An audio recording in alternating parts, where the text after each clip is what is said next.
Hey everyone, what's happening? So today we will be reviewing Ubuntu 20.04, and without further ado, we're just going to jump right into it.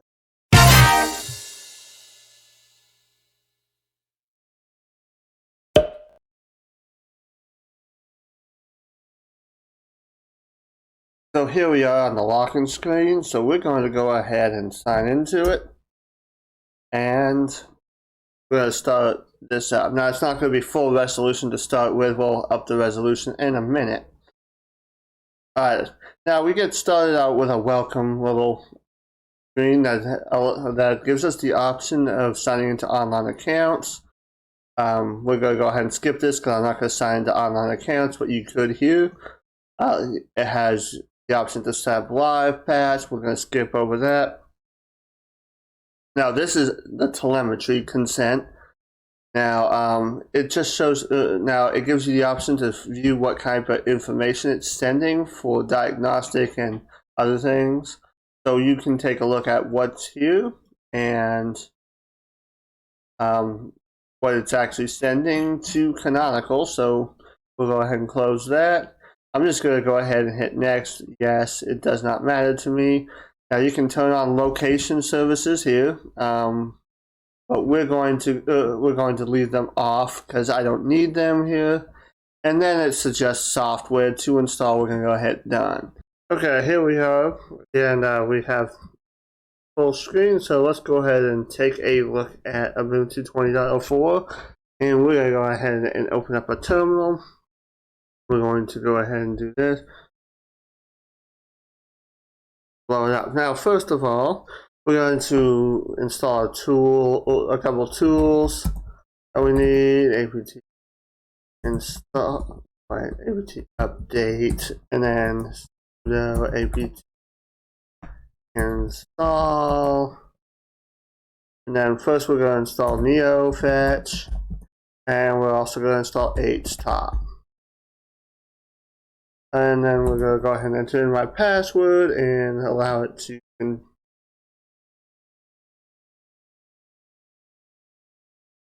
Now we're going to go ahead and clear this. And then now first we're going to go ahead and take a look at the kernel we're running. And I already know what it is. Name -R, whoops, and it's a 5.4 kernel, which is what they had announced anyway. And then we're going to go ahead and check memory and processor usage. So we're going to run HTOP right here. And as you can see, it's only running a little bit of the processor, about 3% at idle. Wait, about 2% at idle. And we are using about 759 megabytes of RAM, which is not bad for GNOME at all. I remember back when it used to use like almost a gig and a half, almost maybe 2 gigs. So that's actually pretty cool. So we'll hit exit it, and we're going to go ahead and exit this. Now let's take a look at some of the software that's installed with it. I did a full install. You can do a minimal install, but I did a full install. Of course, you have your driver manager right here. And so if you have any proprietary drivers that need to be installed, you would install them here. Of course, it says I have some proprietary drivers for VirtualBox. And let's see. Of course, you come with Isle Riot Solitaire. This is an archive manager for GNOME Archive Manager for zip archives and tar archives. Backup manager, calculator, of course, calendar. You have GNOME Disk installed for disk management for storage. Let's see. That mounts and unmounts drives, etc. Let's see. Take a look here. And of course, I'm not going to go over Firefox's version because that will be the latest version because Ubuntu updates that. Let's take a look at LibreOffice. you don't get the full suite because they exclude databasing, but you can easily install that. We're running 6.4.2. It's actually that's actually very recent. That's like the newest version of LibreOffice. Let's see. Of course, you have Gnome Minds installed. There's your live patch where you can get it set up. I don't have it set up in the command line.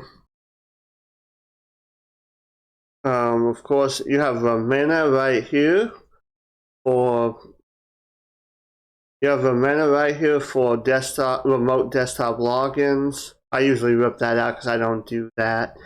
Of course, you have your settings. You have Thunderbird as your mail client. Let's see. You have gedit for your basic text editor for programming, etc. Scripting. You have Totem for your videos. I think they call it Gnome Videos right now, but it's really Totem. Matter of fact, in the command line, it's still called Totem. Now, one of the things that you might find kind of interesting with this is the adding of Gnome Extensions. This is a new application for Gnome 3.36, which is the version we're running right now, as I understand it. It is Gnome 3.36.1. And you used to have to go into tweaks to manage extensions. Right here, you can disable your extensions right here.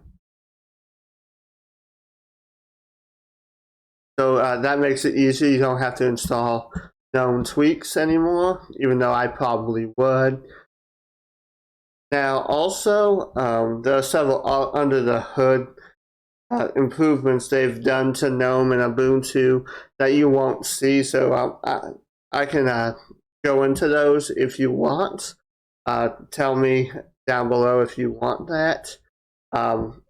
Another change they've made with 20.04 is they have created their own app for the Ubuntu Software Center. They ditched the fork of GNOME software for this. And it was originally called the Snap Store. And of course, they ditched that name for Ubuntu Software. And this isn't Ubuntu Software Center anymore. So, well, not the GNOME Software Center, excuse me. Now, there was something about this not handling anything other than snaps for a while, and let's see if I can find something.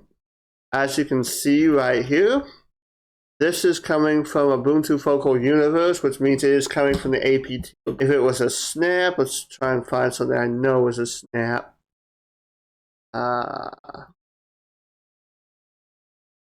it would say Snapcraft. It was coming from Snap. So they have fixed that. And matter of fact, let's also try and download a deb package to here and try and install it. Let's go ahead and hit maximize, and we're going to go ahead and let's just go to Steam powered, and we're going to go ahead and download Steam via the website. Now, this is in the Ubuntu repositories. I do not suggest you install it this way, but for proof of concept, we will do it this way. And we're going to go ahead and open that up and close that close that out. So, oh, well, okay. Wants to open it up in the archive manager, software install. And it appears to be working. So they did fix that. This just doesn't install the snaps anymore, which is a good thing because that was annoying. And let's go ahead, let's see if it's installed here. And here it is. So I think that's about it. as far as what you get with Ubuntu. So that was Ubuntu 20.04. There has been significant changes.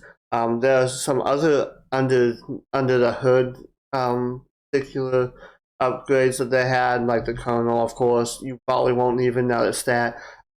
You also have WireGuard support built in, and usually that would not be built into a 5.4 kernel because they started building that in 5.6. However, Ubuntu ported that to their 5.4 LTS kernel. So you have WireGuard support, and I will probably go over WireGuard support once I figure it out because I've never used WireGuard. As you saw, that particular desktop environment for GNOME was actually very responsive. I liked it. I didn't have any slowdowns or anything like that. So, and that kind of surprised me. So this version of GNOME is actually very good. I'm actually quite impressed with it. So go ahead and check this version out and take it for a test drive. If you like this video, go ahead and give it that thumbs up. If you didn't, that's what that thumbs down button is for, and go ahead and click that subscribe button. And I will see you in the next one. If you like my content and wish to support my work, you can do so on Patreon. The link is in the description. Also, if you wish to see more, check out the videos on your screen.